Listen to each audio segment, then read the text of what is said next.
Good morning, everyone.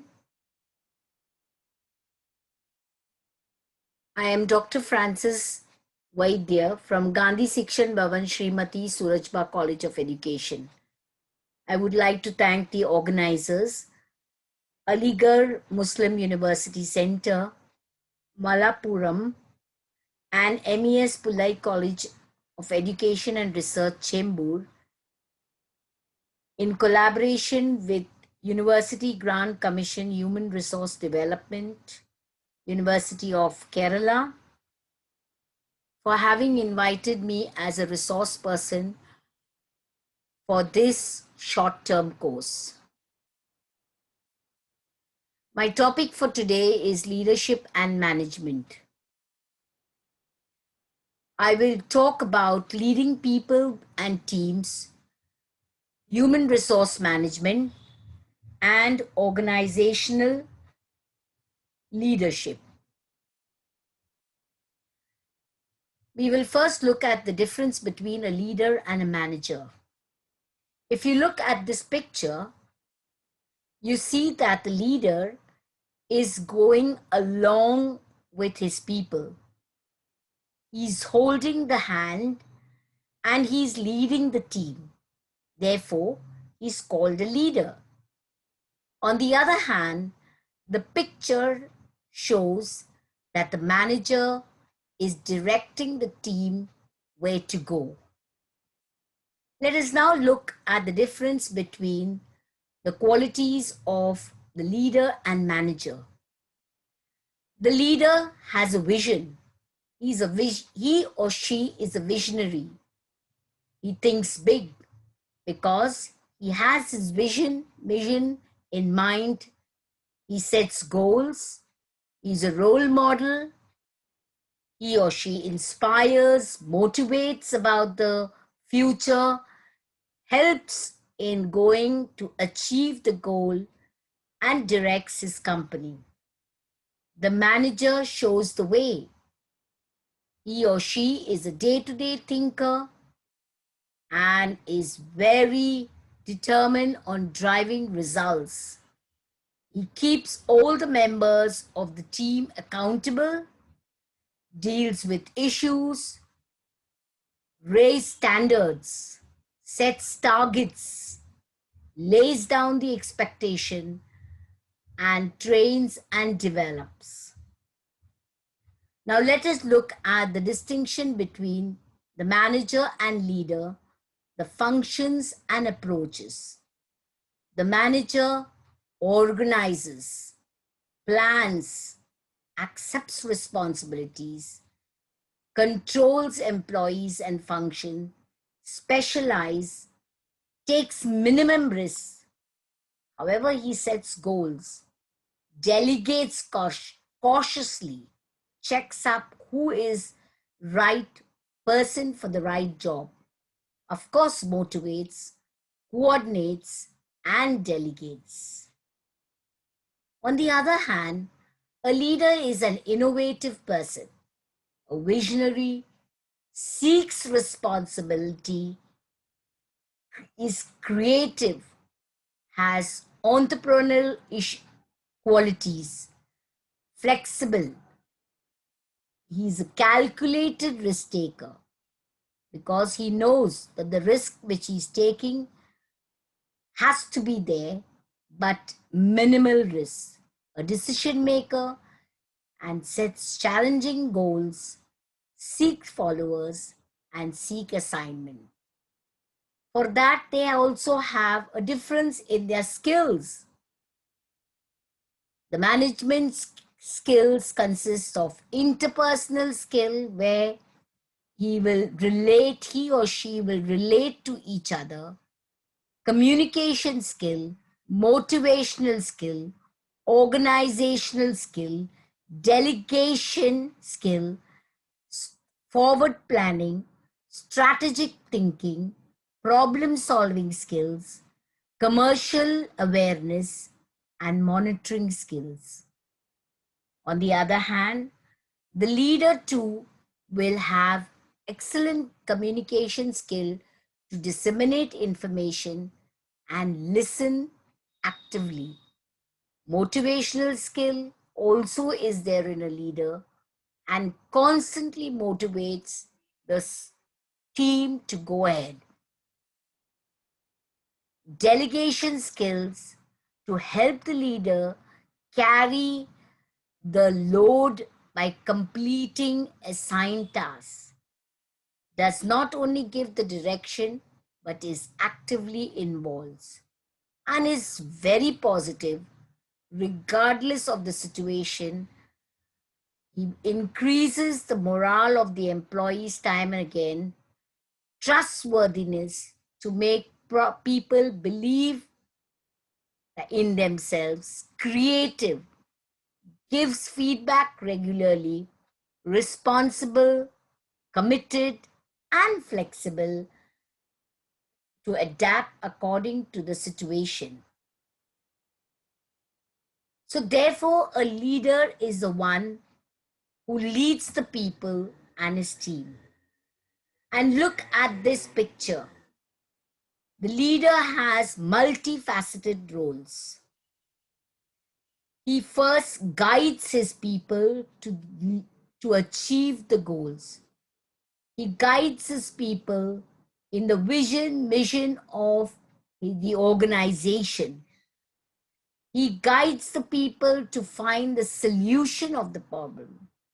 He's a visionary and he guides the people to the vision of the institution and works towards the vision of the institution. His communication skills are excellent. The goal of his institution are focus.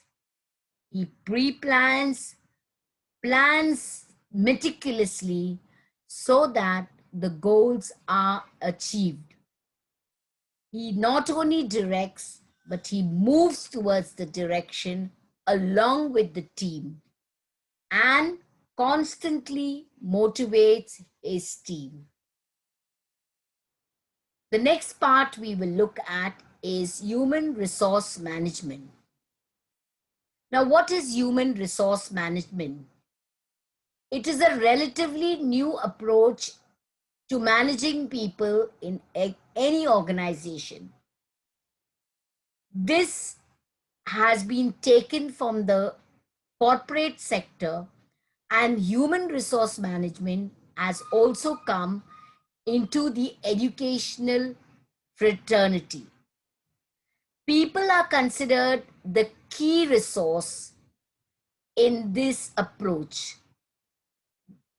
So they need to be managed because the human beings are the main resource in any organization. It is concerned with people dimension in management of our organization. Since the organization is a body of people, the acquisition, the development of skills, motivation for higher level of attainment, as well as ensuring maintenance of their level of commitment are all significant activities. These activities fall into the domain of human resource management. Now let us look at some of the definition of human resource management. We will quickly go into three definitions. Scott, Clothier, and Springle has defined human resource management as that branch of management which is responsible on a staff basis for concentrating on those aspects of operation which are primarily concerned with the relationship of management to employees and employees to employees and with the development of the individual to group. So in this definition, the human beings, the people in the organization play a very important role. So it is the duty of the human resource manager to manage the human resources of the organization. French Wendell defines human resource management as the recruitment, selection, development, utilization, compensation, and motivation of human resources by the organization. So, according to French Wendell, it encompasses all the human resource capabilities with respect to recruitment, right up to being in the organization and motivating them to do better and better for the organization. According to Edwin B. Flippo, human resource management is the planning, organizing, directing, and controlling of the procurement, development, resource to the end that the individual and societal objectives are accomplished. In a democratic society, we need to have the goals inconsistent with the goals of the society. And Flippo rightly said that human beings need to be directed, managed with respect to planning, from planning right up to achieving individual and societal objectives. Let us look at the nature of HRM. The first is inherent part of management. Human resource management is inherent in the process of management. This function is performed by all managers throughout the organization rather than by personal department only. If a manager is to get the best of his people, he must undertake the basic responsibility of selecting people who will work under him. The next function is pervasive function. Human resource management is a pervasive function of management. It is performed by all managers at various levels in the organization. It is not a responsibility that a manager can leave completely to someone else. However, he may secure advice and help in managing people from experts who have special competence in personnel management and industrial relation. Now let us look at the basic to all function areas. Human resource management permeates to all functional areas of management such as production, management, financial management, and marketing management. That is, every manager from top to bottom working in any department has to perform the personnel functions. It is people-centered. Yes, it is relevant in all types of organization. It is concerned with all categories from personnel from top to bottom of the organization. And everyone is considered in the organization. The next is the continuous process. It is a continuous process. It is not limited to one area. It goes on. It's a vicious circle. It is not short term, but it's an ongoing process.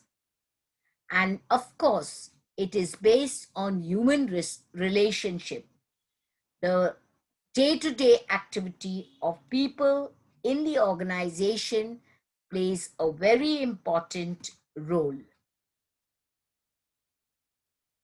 Now let us look at the objectives of HRM. It is to ensure effective utilization of human resources. People in the organization has many capabilities and capacities, and it is the duty of the human resource manager to tap these resources to the maximum so that the organization will benefit. The second one is to establish and maintain an adequate organizational structure of relationship among all the members of the organization. So everyone has to be happy in the organization if the organization has to work effectively and efficiently. The third objective is to generate maximum development of human resources within the organization by offering opportunities for advancement to employment, to employees through training and education. We do have in-service program, refresher courses, orientation courses, short-term courses, where we are developed in certain areas, enhance our abilities, capacities, so that we perform better. We do perform better in the organization.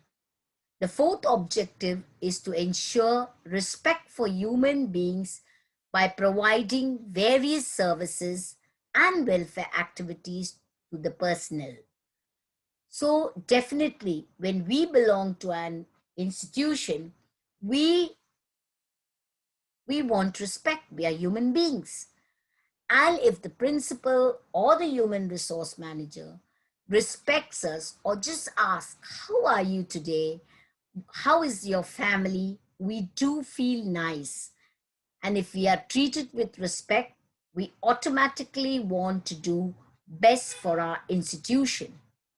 The fourth objective is to ensure reconciliation of individual group goals with those of the organization in such a manner that the personnel feels a sense of commitment and loyalty towards it. So there has to be a reconciliation with both the institutional goals and the individual goals.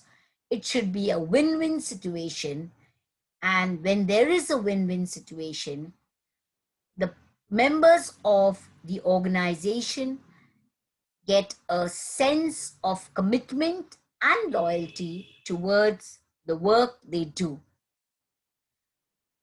And the last objective of human resource management is to identify and satisfy the needs of individual by offering monetary or non-monetary rewards. Now, in the organization, when someone does something nice and the principal says, wow, you have done a fabulous job, or she acknowledges you in the assembly, you feel nice, and others are motivated to do well. Also, some organization gives monetary gains such as to motivate the individual as well as others in the organization to do better for the effectiveness of the organization. Now, let us look at some of the activities undertaken by HRM.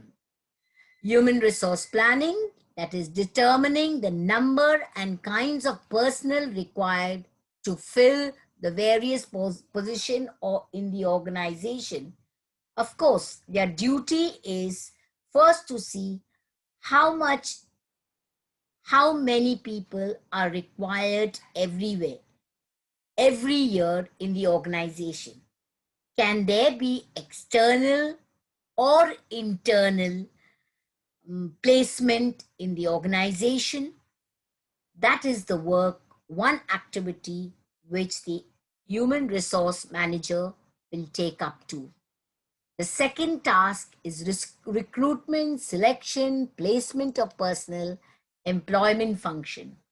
The third is organizing training programs for the development of employees for their effectiveness in their performance and growth. Appraisal plays a very important role. You can have a 360-degree appraisal from all sides, appraisal of performance of employee, and taking corrective steps such as transfer from one job to another is the work of the human resource manager. Also, it is motivation to workforce by providing them financial incentives and avenues to promotion. So if we are in the government institution, we are automatically have steps of promotion, but in an unaided colleges, we require motivation to get promoted to one phase to the other. Remuneration of employees. The remuneration of employees must be given sufficient wages and fringe benefits to achieve higher standards of living and motivate them to show productivity. And last but not the least, has to be social security and welfare of the employees. Now let us look at the function of human resource management. There are two main functions. One is the managerial and the operative function. What is the managerial function? That is planning, organization, directing, controlling. And the operative function is procurement of personnel, development, compensation of personnel, maintaining good industrial relation, record keeping, personal planning, and evaluation. If we have to look at it, what does the manager plans? He plans things with regard to what are the personnel requirements, and that is planning is done in advance, the policies, the programs, and after determining how many and what type of people are required, a personnel manager has to devise ways to means to motivate them. In the organization, the preparation of task force, allocation of work to individual, integration of the efforts to the task force, and organization coordination of work of individual with that of the department. What does he direct? Directing is concerned with initiation of organized action and simulating the people to work. He needs to direct the people of the organization so that they perform properly. He guides, motivates the staff to follow the path laid down in advance. What is the controlling function? It provides basic data for establishing standards, make job analysis, and performance appraisal. All these techniques assist in effective control of qualities, time, and efforts of workers. The operative function is procurement of personnel. It is concerned with obtaining of the proper kind and number of personnel required to accomplish organization goals. It deals specifically with subject as the determination of manpower requirement, their recruitment, selecting, placement, and orientation. Development of personnel, how they develop, in what way they are developed, to training, skills, guiding them, framing a sound policy, promotion policy, determination on the basis of promotion, and making performance appraisal are the elements of personal development function. Compensation means determination of adequate and equitable remuneration of personnel for their contribution to organization objectives. To determine the monetary compensation for various jobs is one of the most difficult and important function of the personnel management. A number of decisions has to be taken into this function. For example, job evaluation, remuneration, policies, incentives, etc. It also assists the organization to adopt suitable wages and salaries policies and payment of wages and salaries in the right time. Maintaining good industrial relation. Of course, it covers a wide field. It covers a wide field. It is intended to reduce strikes, promote industrial peace, provide fair deal to workers, and establish industrial harmony.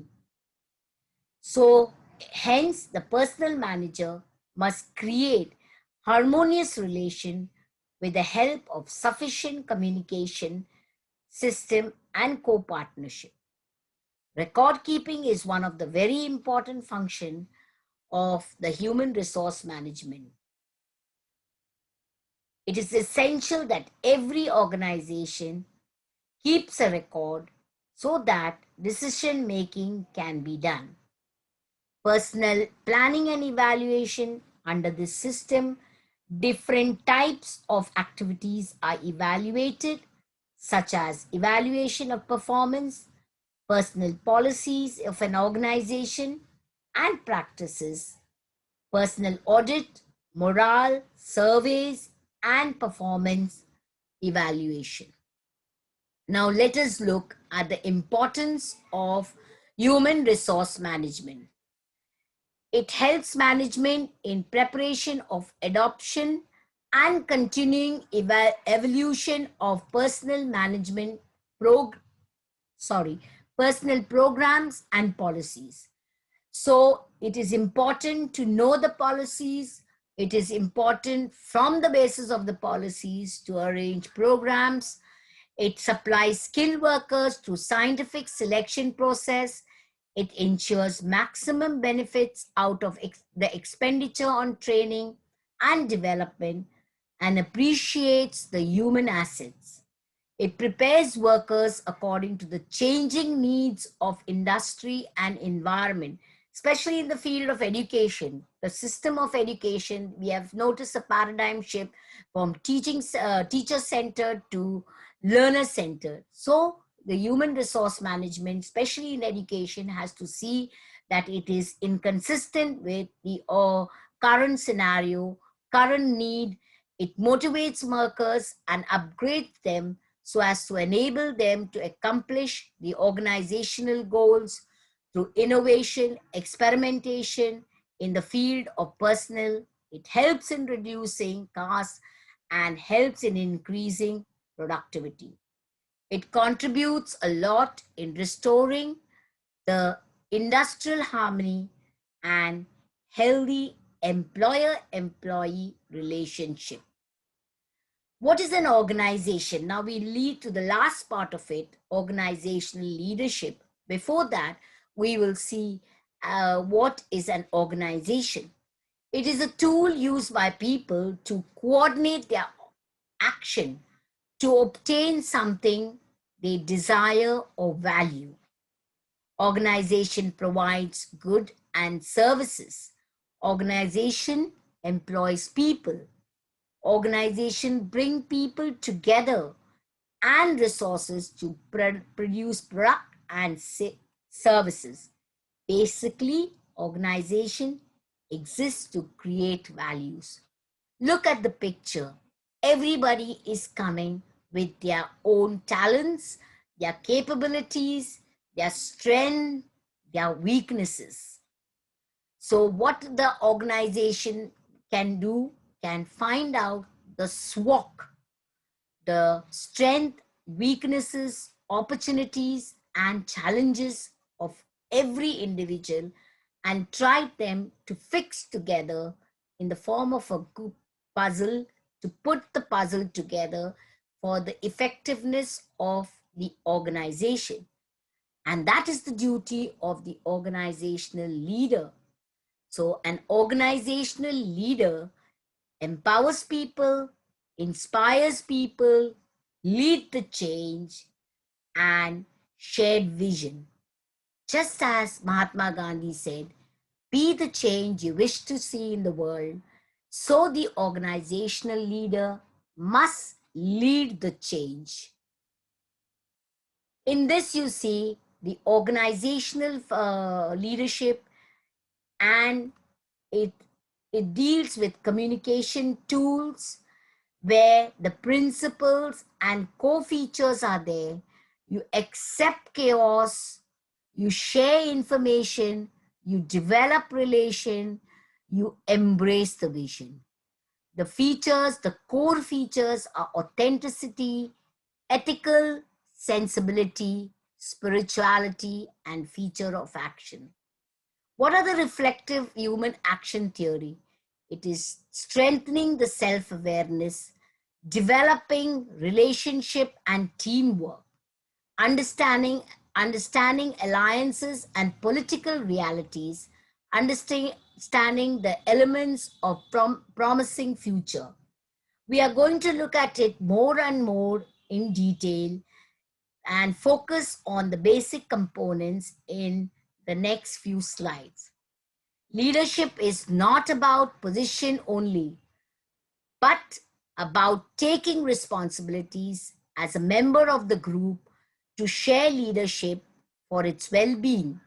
Focus is on a belief in people, their capacities, their energy, the creativity, the commitment on each other, and taking the necessary action.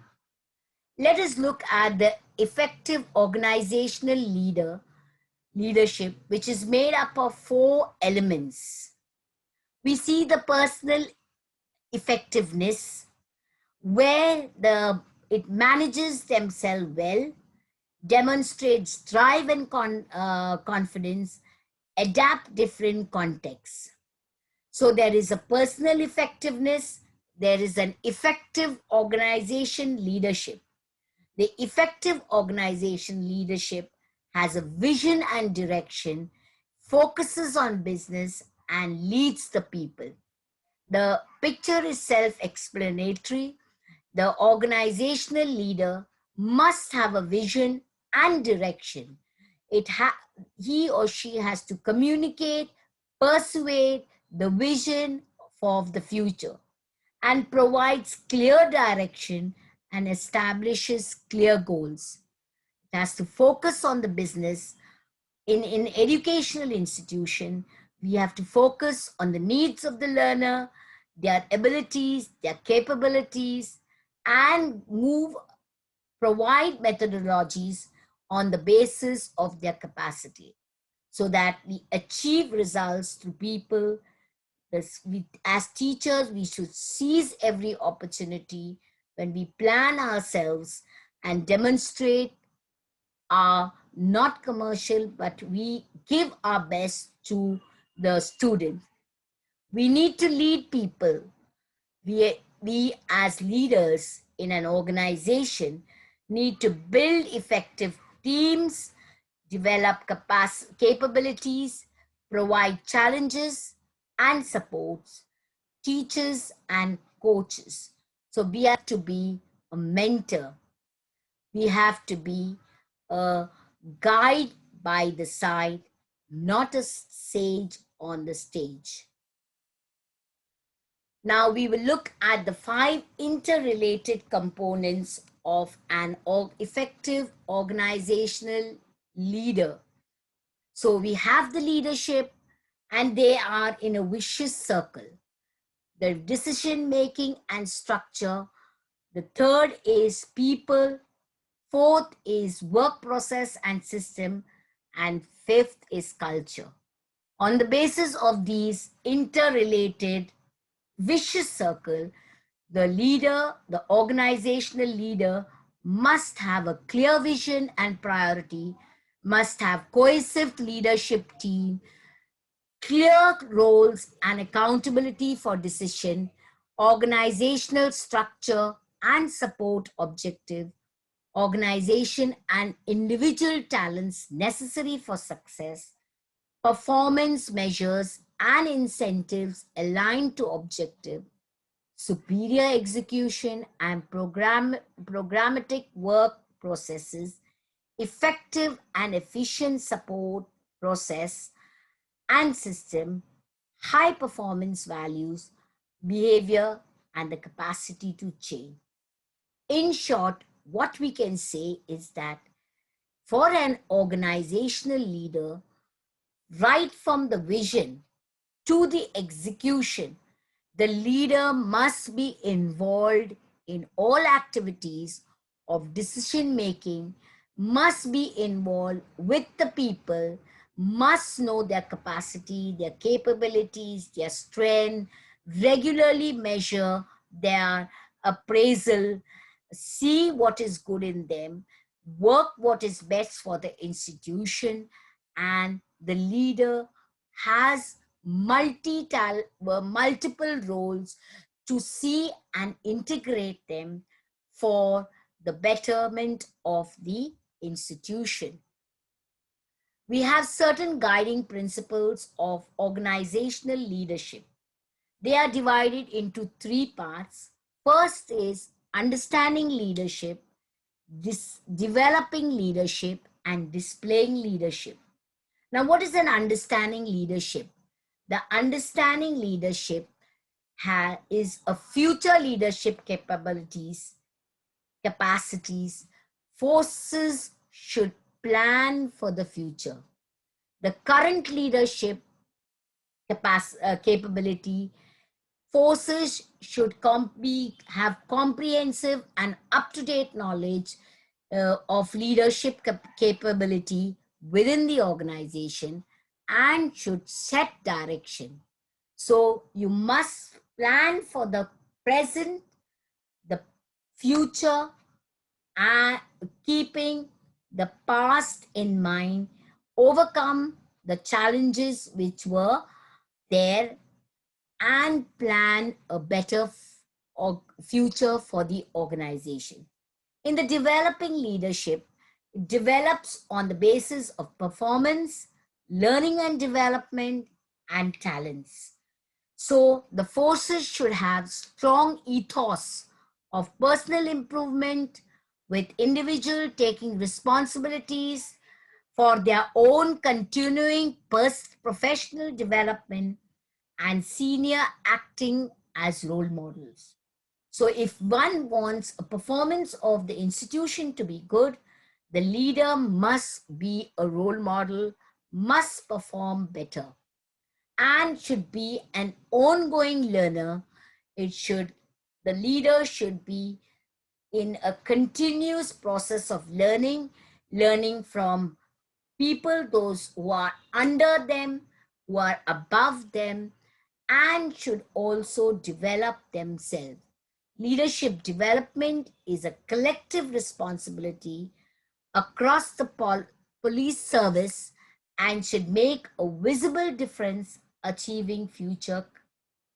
So when the leader is developed, definitely there will be a difference made in the organization, and their talent should be there. The talent should be